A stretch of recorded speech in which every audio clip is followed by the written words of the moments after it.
주님이 일을 하면 주님께서 책임지십니다.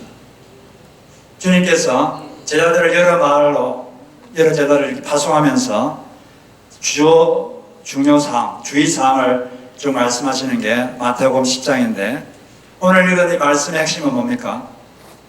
주님이 일을 하면 주님께서 책임지신다. 이게 주님의 말씀입니다. 지난주에 살펴본 것은 지난주에는 제자들을 파송하면서 예수님께서 뭐라고 하셨죠? 천국이 가까웠다고 선포하면서 병든 자를 고치고 귀신을 쫓아내고 또 죽은 자를 살리라.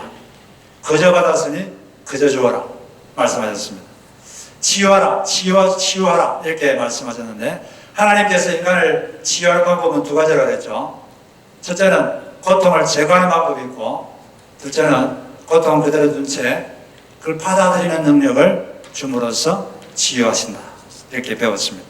그리고 오늘 두 번째로 말씀하시는 것은 여러 말들로 일정 기간 동안 파송하면서 전대, 금이나 은이나 동이나 가지 말라 그렇게 말했어요. 전대라는 것은 돈 주머니죠. 그 당시에는 화폐가 금, 은, 동으로 만들었어요. 제자들이 이제 여러 마을로 다니면서 여러 날 동안 먹고 자고 하려면 돈이 있어야 되잖아요. 근데 돈을 준비하지 마라. 미리 준비하지 마라. 그리고 또 뭘 가지지 말라 그랬습니다. 배낭도 가지지 말고 두벌옷도 가지지 말고 신도 가지지 말고 지팡이도 가지지 말라. 이렇게 말했습니다. 이 중동지방은 아침하고 저녁하고 일교차가 심하기 때문에 혹시 집에 가서 못 자면 야곱처럼, 야곱은 들판에서 잤잖아요. 야곱처럼 밖에서 잘 수가 있습니다. 그러면 여분의 옷이 있으면 덮고 자면 얼마나 좋아요. 그러지 마라. 그리고 신발도 여분의 신발 가지지 말고 신발을 가지지 말라는 말은 신발을 벗고 다니라는 게 아니라 그 당시에는 신발을 벗고 다니는 걸 의미 금했습니다. 그러나 지금 신고 있는 신발 말고 여분의 신발을 준비하지 마라. 이렇게 말한 거죠. 미리 준비하지 말라는 거죠. 미리 준비하지 말고 그냥 하라. 가면 내가 알아서 책임진다. 그게 이제 예수님께서 하신 말씀입니다. 그 이유가 뭐냐면 이유는 여기 10절에 일꾼이 자기 먹을 것 받는 것이 마땅함이니라. 일하는 사람은 자기 먹을 것을 얻을 자격이 있다. 그런 말씀이죠. 주님께서 책임져 주시겠다는 말씀입니다. 구체적인 방법은 제자들이 사람들의 병을 고치고 또 설교해서 그들의 은혜를 받고 그러면 그 사람들이 제자들에게 음식도 주고 또 잠잘 곳도 제공하고 그런 방법으로 하나님께서 먹고 자고 할 것을 책임져 주겠다. 이렇게 말씀을 하시는 거죠. 예수님께서 하신 이 말씀을 근거로 한국에 그 CCC라는 대학생 선교단체가 있는데 거기서 학생들 거지 전도 훈련을 자주 하곤 했습니다. 그건 뭐냐면은 아무것도 돈도 가지지 않고 그냥 마을을 다니면서 전도하는 거예요. 그래서 거기서 어디서 먹여주면 먹고 또 재워주면 자고 안 그러면 그냥 굶어야 되고 그냥 아무 때나 잡니다. 그런 이제 거지 전도 훈련을 많이 하고 했는데 그런 걸 하려고 그러면 마음속에 뭐가 있어야 될까요? 믿음이 있어야죠. 하나님께서 지금 같이 함께 계시고 그분께서 책임지신다. 보이진 않지만 그분이 책임지신다. 이걸 믿어야 그걸 할 수가 있어요. 김기용이라는 한 신학생이 있었습니다. 신학 1학년 때 이분이 신학 1학년 여름방학 때 한 달 보름 동안 오직 하나님만 의지하고 살아볼 기회를 스스로 만들어 보기로 했습니다. 보이는 세상을 의지하지 말고 보이지 않는 하나님, 그러나 살아계신 이 하나님을 의지하면서 한번 살아보자. 그걸 한번 연습해보자. 그래서 차비만 준비해서 떠나는 차비만 준비하고 한 달 반 동안 전도를 하기로 했어요. 그런 말을 하니까 같은 교회 후배 청년들이 5명 같이 가자 그랬어요. 6명이 전도대가 됐습니다. 그래서 서울역에 갔어요. 1974년도에. 서울역에 가니까 마침 남원으로 가는 기차가 있습니다. 그래서 남원으로 기차를 타고 갔어요. 기차 내리니까 경남 산청으로 가는 버스가 있습니다. 그걸 탔어요. 종점까지 갔어요. 종점까지 가니까 돈이 딱 떨어졌습니다. 돈이 한 푼도 없어요. 무조건 이제 교회로 갔습니다. 가서 전도사님이 있어서 거기서 그 마을에 같이 전도했습니다. 가서 사람들 모아다가 찬양도 부르고 율동도 하고 예수님이 누구신지 전도도 하고 애들 모아서 또 재밌는 이야기도 해주고 일주일 동안 마을이 완전 잔치 분위기였습니다. 그렇게 하고 이제 떠나려고 하니까 그 전도사님께서 돈을 그 당시 돈으로 500원을 줬습니다. 500원 가지고 이제 한 달을 버텨야 되는데 예수님이 어떻게 할까 하다가 그 당시 20원짜리 건빵을 한 뭉치 사가지고 이걸 가지고 이틀 동안 버텨야 된다. 그래서 건빵 한 뭉치로 물에 불려가지고 이틀 동안 먹으려고 했어요. 너무 배가 고프고 기력이 없습니다. 그래서 길 가다가 그냥 들어 누워가지고 이렇게 있었어요. 너무 힘이 없었어요. 그렇게 때 기도했어요. 오 하나님, 이건 너무하십니다. 그만 주라는 말입니까? 이렇게 기도를 하니까 그때 마음속에 솟아나는 내적 음성이 있었어요. 어떤 음성이 들리냐면, 너는 일용할 양식을 달라는 주기도문도 모르느냐? 내가 하루 먹을 양식을 주었더니 그것으로 한 달을 살려고 하느냐? 그것이 나를 믿는 것이냐? 하나님은 하루 먹으라고 500원을 줬는데 이거 다 쓰고 나면 이제 없으니까 겁이 나는 거죠. 돈을 못 쓰는 거예요. 그래서 이 건빵 가지고 이틀 살라니까 못 견디는 거죠. 그래서 이건 믿음이 아니구나. 하나님은 하루 먹을 양식을 매일 주신다. 이걸 믿고 500원 가지고 남은 400 일단 가지고 계산해 가지고 시장 갔어요. 시장 가가지고 설렁탕 그냥 배부르게 먹고 과일도 사 먹고 그렇게 먹었어요. 그래 또 돈이 다 떨어졌어요. 거지가 됐어요. 그때부터 진짜 하나님만 믿고 다니는 곳마다 전도하고 먹여주면 먹고 재워주면 자고 그렇게 했는데 그때부터 한 끼도 그런 적이 없고 한 끼도 들판에서 한 적이 없고 사람들이 다 먹여주고 재워주고 열심히 한 달 반 동안 사람들에게 예수님을 전하고 예수를 믿어야 됩니다. 예수 믿으면 너무 좋습니다. 이렇게 한 달 반 동안 정말 하나님이 살아계시구나. 그분 눈에는 보이지 않지만 정말 살아계셔서 주님을 의지하는 사람을 책임지시는구나. 그것을 체험했습니다. 똑같은 우리도 보이지 않지만 그분을 믿고 살면 주님의 일을 하면 주님께서 책임지시는 것입니다. 주님께서 12제자들을 이처럼 주님이 시키는 대로 돈도 안 가지고 아무것도 없이 그냥 미리 준비하는 것 없이 이렇게 보냈습니다. 그 결과가 어떻게 됐을까요? 그 결과가 누가복음 22장 35절부터 그 결과가 나옵니다. 한참 뒤에 그 문제를 그 사건을 가지고 예수님하고 제자들이 대화를 했는데 예수님께서 물어보셨어요. 내가 너희를 전대와 배낭과 신발도 없이 보냈을 때 부족한 것이 있더냐? 그때 답이 뭐였습니까? 부족한 것이 없었습니다. 다 먹었고 잠을 잤습니다. 주님께서 다 책임져 주신 거예요. 그런데 주님이 일을 하면 주님께 책임져 주시는데 이 원리는 같은데 상황에 따라 주님께서 하시는 방법은 다릅니다. 방법은 다를 수 있습니다. 방법이 다를 수 있다는 것을 바로 누가복음 22장 46절로 38절에서 말해주고 있습니다. 이 말씀은 언제 한 말씀이냐면 예수님께서 겟세마네 동산에서 기도하시고 후에 체포되기 직전 한두 시간 전에 체포되기 한두 시간 전에 하신 말씀이에요. 그때 이게 26장 36절은 완전히 마태복음 10장과 반대 말을 하셨습니다. 이때는 이렇게 되어 있죠. 그러나 이제는 전대에 있는 자는 가질 것이요 배낭도 그러하고 금 없는 자는 겉옷을 팔아 살지어다. 내가 너에게 말한다. 그는 무법자들과 한패로 몰렸다고 하는 이 성경 말씀이 내게서 반드시 이루어져야 한다. 과연 나에 관하여 기록한 일은 이루어지고 있다. 이렇게 말씀하셨어요. 마태복음 10장에서는 전대를 가지지 말라, 배낭도 가지지 말라, 가지지 말라 그래놓고 미리 준비하지 말라 그렇게 하셔놓고 또 조금 있다가는 이제 전대를 가져라, 이제 배낭도 가져라, 칼도 사라, 칼도 필요하다 이렇게 말씀하셨어요. 왜 처음에는 그렇다 또 이렇게 다르게 말씀하실까요? 왜냐하면 상황이 달라졌기 때문입니다. 지금은 이 누가복음 22장은 이제 체포되어서 십자가에 못 박히고 이런 때예요. 이때는 지금 주변 분위기가 상당히 악의적입니다. 예수님에 대해서 사람들이 악의적이고 환영하지 않아요. 마태복음 10장에서는 분위기가 제자들과 예수님을 환영하는 분위기입니다. 환영하는 분위기고 지금부터는 예수님 체포되고 그러면 분위기가 완전히 바뀌는 거죠. 사람들은 그들에게 등을 돌리고 예수님을 체포하고 죽였는데 제자들에 대해서도 그렇게 하지 않겠습니까? 호의가 악의로 변한 거죠. 그러므로 이제는 준비하라 이렇게 말씀하신 겁니다. 전대도 준비하고 칼도 준비하라. 칼이라는 것은 자기 보호의 도구입니다.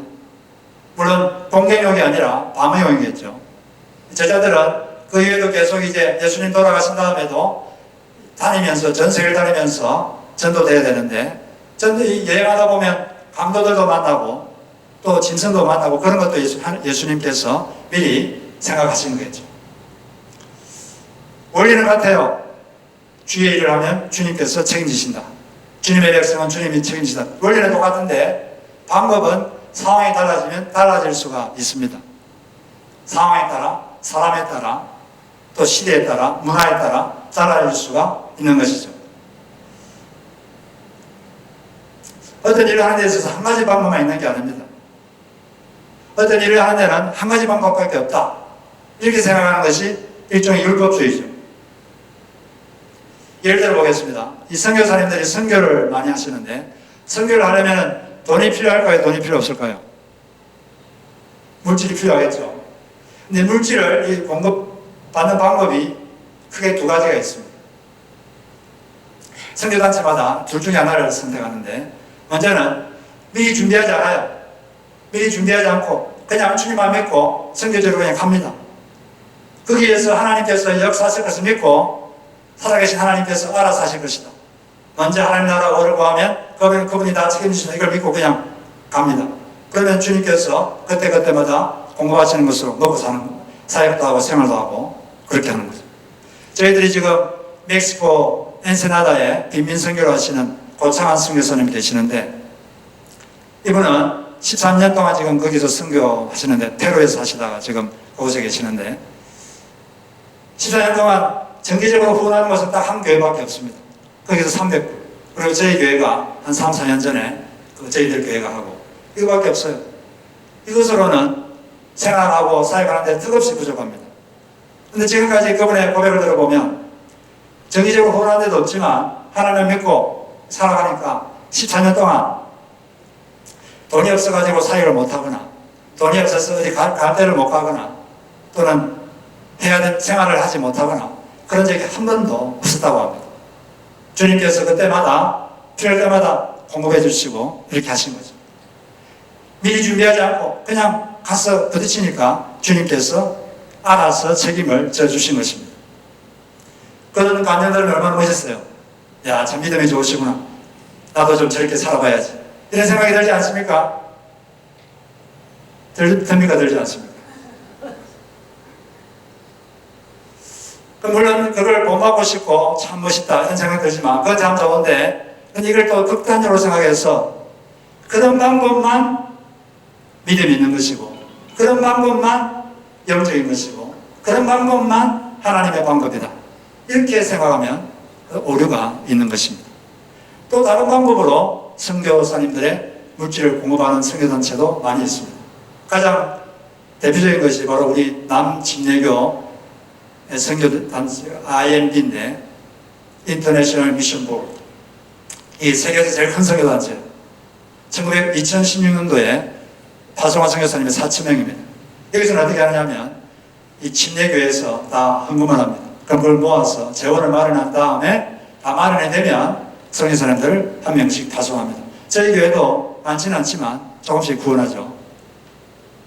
여기서는 재원이 마련되지 않으면 파송하지 않아요. 다 마련되면 파송합니다. 방법이 다르죠. 이렇게 하면 그러면 믿음이 없는 겁니까? 이렇게 하는 건 하나님의 방법이 아닙니까? 아니죠. 제가 이번 주에 IMB에서 파송한 선교사님으로서 인도에서 20년 선교하시다가 지금 이제 돌아오셔서 다른 사역을 하시는 백인 선교사님을 만나는데 이분이 IMB에서 이렇게 그런 식으로 선교를 했는데 20년 동안 12교회를 개척해서 그 교회를 통해서 많은 인도 사람들이 예수님을 믿고 많은 열매가 있었다고 합니다. 주님께서 그 방법에도 함께 하시는 거죠. 그리고 한국에 최초로 들어온 선교사님이 1885년도 부활주일 4월 15일 날 아펜젤러 선교사님과 언더우드 선교사님이 들어오셨어요. 이분들이 한국 기독교의 기초를 닦았고 한국 기독교를 시작한 겁니다. 이분들은 그 당시에 어떻게 했느냐? 누군가가 기부를 하면 선교단체 그들이 이제 파송한 선교에 기부를 하면 돈이 마련되면 그들을 파송했습니다. 어떤 선교사님은 준비가 다 됐는데 이 돈이 없어서 못 가고 있는데 어떤 사학가가 지금부터 140년 전이죠. 5,000불을 헌금했어요. 선교에. 그러니까 그 돈을 가지고 그분을 동양에다가 파송한 겁니다. 그래서 많은 일을 한 거죠. 다르지만 다 그 배후에는 주님께서 이 모든 것을 다 하시는 거죠. 주님이 일을 하면 주님이 책임지십니다. 그러나 방법은 다를 수가 있는 것입니다. 우리는 이런 일뿐 아니라 자기의 개인적인 삶에 있어서도 이런 의리를 가지고 있어요. 우리가 준비할 수 있는 건 준비해야죠. 그러나 준비할 수 있는 건 하지만 그 이상의 것은 하나님께 맡기는 것이 좋은 것입니다.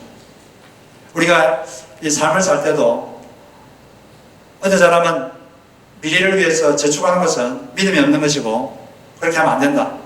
그리고 저축하면서 죄책감을 갖고 하는 사람이 들어있는 걸 제가 봤어요. 저축하는 게 그게 죄입니까? 그게 믿음이 없는 것입니까? 요셉은 어떤 식으로 했죠? 요셉은 7년 풍년 때 그 돈을 저축했다가 앞으로 곡식이 없을 그 흉년을 준비했습니다. 그건 하나님의 방법이었죠. 여러분들도 뭔가 수입이 있으면 생활비를 쓰고 또 자기가 작정한 대로 하나님께 드릴 걸 드리고 또 다른 사람이 구제할 수 있는 건 구제하고 그러고도 저축할 게 있으면 하는 것은 잘못된 게 아닙니다. 그것은 하나님의 방법이고 하나님께서 그렇게 하게 하시는 거죠. 그런데 아무리 저축하고 싶어도 할 게 없는 사람이 있을 수 있어요. 그런 사람은 어떻게 해야 됩니까? 염려, 근심, 걱정해야 될까요? 그런 사람은 하나님께 맡기면 아버지께서 알아서 책임져 주시는 것입니다. 주님께서 공중의 새를 보라. 거두들이지도 않고 비쌈도 하지 않는데 너희 아버지께서 다 먹여 살리신다. 너희들은 참새보다 더 귀하다. 염려하지 말라. 이렇게 말씀하는 거예요. 우리는 자기가 준비할 수 있을 것을 하고 나머지는 주님께 맡기는 것입니다. 그러면 주님께서 여러분 삶을 책임지시고 또 주의 일을 하시는 일도 다 책임질 줄로 믿습니다. 또 우리는 필요할 때 적절한 자기 보호가 필요합니다. 주님께서 칼을 준비하라고 했잖아요. 칼을 준비하는 건 뭐죠? 너를 보호하라는 거예요. 너를 보호하라. 바울이 사도행전 22장에 보면 로마의 천부장이 잡아다가 재판도 하지 않고 바울을 묶어서 채찍으로 때리라고 했어요. 그때 바울이 가만히 맞고 있는 게 아니라 그때 22장 25절을 보면 가죽줄로 바울을 매니 바울이 곁에 서 있는 백부장에게 이르되 너희가 로마 시민된 자를 죄도 정하지 아니하고 채찍질할 수 있느냐. 로마법에 의하면 로마 시민은 재판하지 않고는 벌을 못 줍니다. 그걸 자기가 로마 시민이라고 말하니까 그때서야 천부장이 알고 즉시 풀어주라. 그렇게 말하고 천부장이 두려워했다 이렇게 말하고 있어요. 왜냐하면 로마 시민을 함부로 재판도 하지 않고 이 채찍으로 때리려고 묶었거든. 바울은 그때 가만히 있었던 게 아니라 적절히 자기를 보호했습니다. 바울은 항상 어떻게 살았냐면 주님을 위해서 필요하면 내가 기꺼이 고난도 감수하겠다 이런 태도로 살았어. 사도행전 20장 24절 보면 내가 전해갈 길 주님께 받은 사명 곧 은혜의 복음 전하는 일을 마치려면 내 생명을 조금 더 귀한 것으로 여기지 아니하노라. 이런 자세로 살았습니다. 그렇지만 자기를 보호할 수 있을 때는 자기를 보호했어요. 그리고 어쩔 수 없을 때는 고난을 감수했죠. 때리면 맞고 그렇게 했죠. 이 적절한 자기 보호가 필요합니다. 남을 도와줄 때도 적절히 자기를 보호하고 도와줘야 돼요. 안 그러고 그냥 막 도와주면 한두 번은 도와줄 수 있지만 지속할 수가 없어요. 우리가 계속 지속하기 위해서는 적절히 자기를 보호한 다음에 그 다음에 하는 것이 이게 하나님이 주시는 지혜인 것입니다. 그렇게 함으로써 계속 할 수 있는 여러분 되시기를 바랍니다. 또 바울은 40명의 테러단이 자기를 죽이려고 하는 정보를 입수했을 때 그 정보를 알면서도 테러단이 있는 곳으로 끌어가지 않았어요. 그 정보를 천부장에게 말해서 이 로마 군인들의 호의를 받고 안전하게 갈 수 있도록 그렇게 한 것입니다. 여러분의 삶에도 여러분이 자기를 적절히 보호할 수 있다면 보호하시기를 바랍니다. 여기서 우리는 알 수 있는 게 하나님은 원리는 항상 같지만 그 원리를 적용하는 면에서는 방법이 다를 수가 있다. 이걸 우리가 알아야 됩니다. 어떤 일을 하는 데는 한 가지 방법밖에 없다. 이렇게 생각하는 것이 율법주의입니다. 율법주의는 법의 정신을 몰라요. 그냥 그 법의 문자의 끝에 뜻만 생각합니다. 그러니까 그 법을 해석하는 방법도 하나밖에 없어요. 예를 들어서 직경에 보면 살인하지 말라 이런 법이 있죠. 이 율법주의자들은 어떻게 해석하냐면 칼로, 총으로 사람을 찔러 죽이지 않으면 나는 살인하지 않은 것이다. 사람을 칼로 죽이지만 하면 나는 살인하지 않았다. 이렇게 하고 그렇게 했다면 나는 율법에 의로는 완전한 자다. 율법에 의로는 나는 흠이 없는 자다. 이런 식으로 생각을 합니다. 그리고 그렇게 못하는 사람을 정죄하고 이렇게 함으로써 나는 이제 율법을 잘 지켰으므로 나는 구원받을 수 있다. 이렇게 생각하는 거예요. 법의 정신을 모르는 거죠. 근데 예수님은 법의 정신을 가지고 그 말씀을 해석하셨어요. 법의 정신을 모르고 해석하면 그 법을 제대로 지킬 수가 없습니다. 예수님께서는 살인하지 말라 이걸 어떻게 해석했느냐. 뭐가 살인이죠? 여기 우리 주보 있는데 한번 봅시다. 주보에 뭐가 살인인가? 사람의 존엄성을 깎아내리는 모든 행동이 뭐죠? 살인이다. 이렇게 말씀하셨습니다. 그래서 이웃에 대해서 욕을 하는 것도 살인이다. 이렇게 말씀하셨어요. 마태복음 5장 21절 22절 보면 옛 사람들에게 말하기를 살인하지 말아라. 누구든지 살인하는 사람은 재판을 받아야 할 것이다 하는 것을 너희가 들었다. 그러나 나는 너희에게 말한다. 자기 형제나 자매에게 성내는 사람은 누구나 심판을 받는다. 자기 형제나 자매에게 얼간이라고 말하는 사람은 누구나 공의에 불려갈 것이다. 또 바보라고 말하는 사람은 지옥불 속에 던져질 것이다. 이게 이제 얼간이를 개혁 성경에는 나가다 이렇게 말했는데 유대 사람들에게 성내는 것 그 사람 존엄성을 해치는 거죠. 그 다음에 얼간이 바보다 이렇게 말하면 이 살인한 거라는 거죠. 혹시 여러분 오늘 살인하신 분 안 계십니까 여기에? 네, 그게 살인입니다. 그리고 또 요한일서 3장 15절에는 그 형제를 미워하는 자마다 살인한 자다 이렇게 말씀하셨습니다. 만약 여러분들이 마음으로 누굴 미워하고 또 입으로 누굴 욕했으면 여러분들은 살인자입니다. 그 빨리 죄를 해결하지 않고 계속 그 살인죄를 갖고 있으면 무슨 일이 생길까요? 하나님이 만약 여러분을 사랑하면 하나님께서 여러분을 교육하기 위해서 하나님이 징계할 수 있습니다. 하나님의 심판이 임할 수가 있죠. 이런 게 율법주의예요. 우리는 법의 정신을 알아야 돼요. 그걸 알면은 융통성 있게 해석할 수 있고 이렇게 마음을 넓힐 수가 있죠. 어떤 일을 하는 데는 한 가지 방법밖에 없다. 이렇게 생각하면 아주 강한 자기 틀을 갖게 돼요. 그러면 사람이 피곤해집니다. 자기도 피곤하고 주변 사람도 피곤하고. 방법은 여러 가지가 있을 수 있다. 이걸 알아야 돼요. 만약 여러분들이 누군가 갈등이 있다면 이 갈등이 원리적인 문제인가 아니면 방법적인 문제인가 이걸 한번 질문을 해봐야 돼요. 그게 원리적인 문제면 원리를 붙잡아야 되겠지만 방법적인 문제면 이럴 수도 있고 저럴 수도 있다. 이렇게 생각을 해야 됩니다. 어떤 목사님은 어떤 교회에 부임해가지고 좀 있다가 주일 예배 순서를 바꾸려고 하다가 쫓겨났어요. 예배는 뭡니까? 예배에는 어떤 요소가 있으면 되죠? 예배는 말씀이 있으면 되고 찬양이 있으면 되고 그 다음에 기도가 있으면 되고 또 헌신과 헌금 이런 게 있으면 돼요. 그 요소가 있으면 예배인데 어떤 수술을 해야 되는지 이것은 상황에 따라 바뀔 수 있습니다.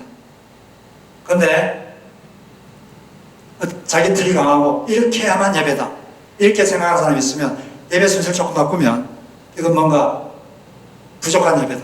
이건 뭔가 하나님의 예배가 아니다. 이렇게 생각하는 사람이 있을 수 있습니다.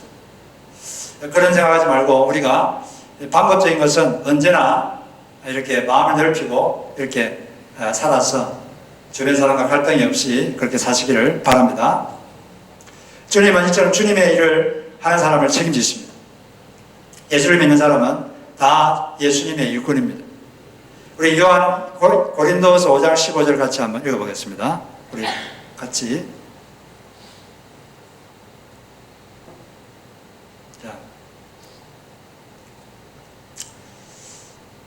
고린도서 5장 15절 시작. 그가 모든 사람을 대신하여 죽으시면 살아있는 자들로 하여금 다시는 그들 자신을 위하여 살지 않고 오직 그들을 대신하여 죽었다가 다시 사신 자를 위하여 살게 하려 하십니다. 여기서 어떻게 말하고 있습니까?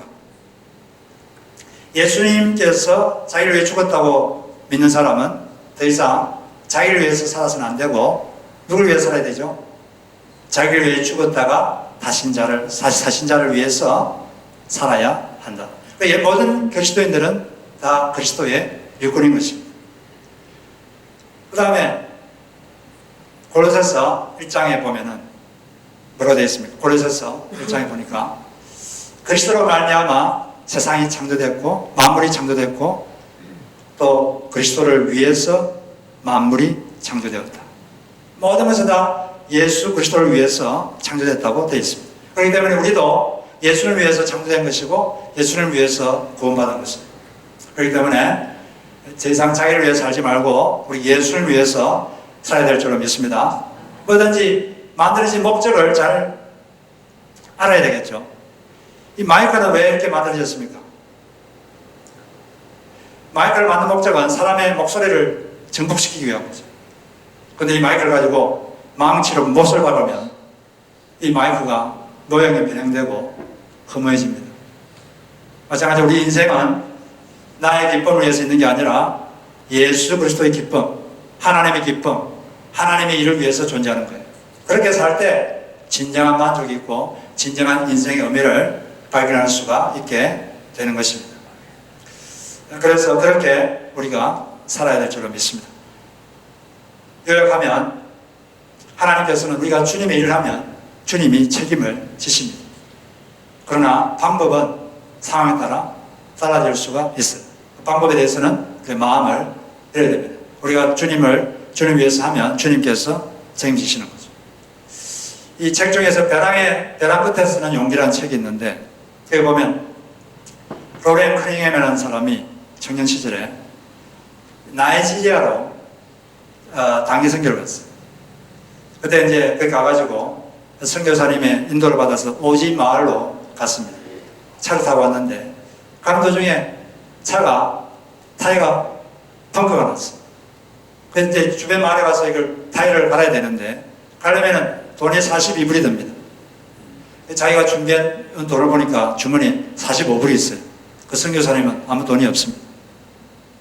이거는 이제 자기 동료들하고 5일 동안 먹고 자고 해야 될 그 돈이에요. 생활비인데 이거 쓰면 안 되겠죠.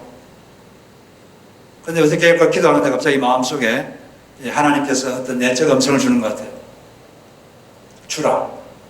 그런 음성이 들렸어요. 그래서 그 45불 중에 42불 떼가지고 타이어를 갈았습니다. 이제 3불밖에 안 남은 거죠. 이거 가지고 이제 동료들하고 5일 동안 살아야 되는데 오지 마을에 갔어요. 갔는데 신기한 일이 생겼습니다. 그 오지 마을에 있는 우체국으로 LA에 있는 친구들이 편지를 보낸 거예요. 그 편지에 150불이 들어있었습니다. 근데 그 친구들이 한 번도 자기가 어디 있는지 말한 적도 없고 자기가 어디 있다, 어디 간다 말한 적이 없는데 그 친구들이 기도하다가 이 로렌 크닝햄을 좀 구원해야겠다 이런 생각이 들어서 물어서 10여 차례나 어디 있는지 물어가지고 우편이 도착한 거예요. 하나님께서 역사하시면 말하지 않은 것도 찾아가고 풀리지 않은 문제도 풀릴 줄로 믿습니다.